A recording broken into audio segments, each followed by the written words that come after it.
Hello SSS members, it's me Angel. Welcome sa aking YouTube channel. Sa mga naghihintay po dyan ng SSS Microloan, ito ongoing na. Kaya sa video natin today, yan po ang ating magiging topic. Sino nga ba ang qualified dito sa SSS Microloan? Magkano ito? Paano ang loan terms payment dito? Magkano ang interest rate at paano nga ba makapag-apply dito sa SSS Microloan? Unahin natin number 1. Ang qualification, sino ang pwedeng mag-apply ng SSS Microloan? Ang pwede pong mag-apply ng SSS Microloan ay ang mga active member lang po. So meaning, hindi po eligible dito yung mga pensyonado na or nakapag-claim na ng final benefit sa SSS.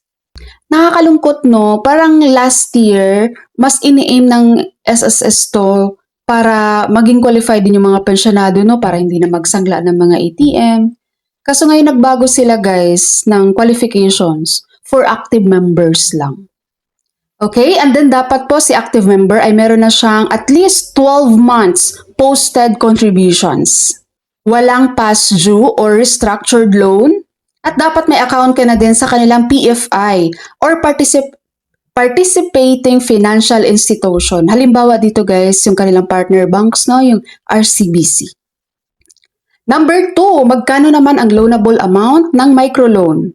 Ito po ay 1,000 pesos to 20,000 pesos. Maliit lang siya guys, kaya nga tinatawag na micro.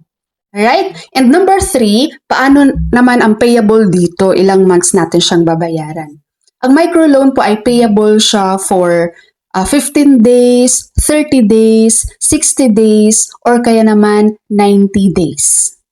Number 4, magkano ang interest rate ng microloan? Ito po ay 8% per year or 0.67% per month. So mababa lang din siya.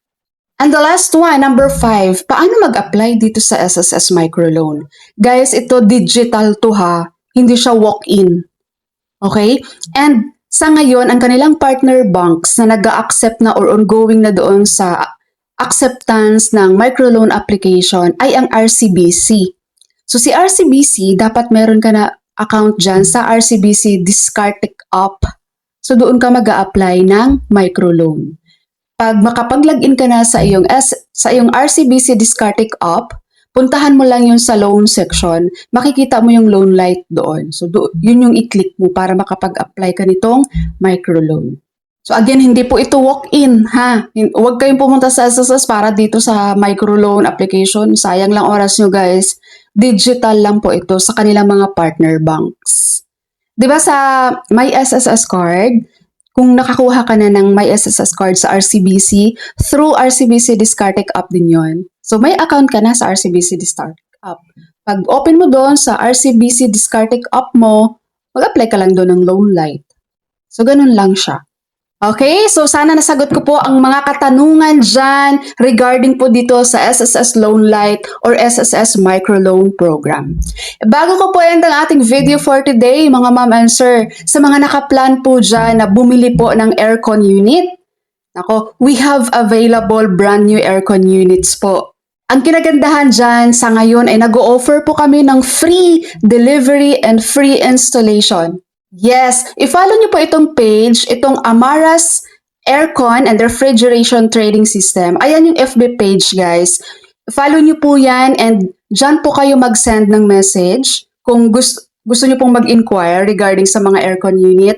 At hindi lang po aircon unit ang available dito sa Amaras Aircon dahil nag-o-offer din po kami ng mga services katulad ng aircon cleaning. Yung mga aircon nyo dyan, baka naman ang kapal na ng dumi niyan. No? Ipalinis nyo na yan sa Amaras Aircon. So mag-message lang po kayo dyan guys. Banggitin nyo yung pangalan ko para ma-priority ko po kayong i-assist doon. Direct dealer and warehouse po tayo guys. Kaya yung mga prices ng aircon units namin ay very affordable po compared po sa mga prices sa mall.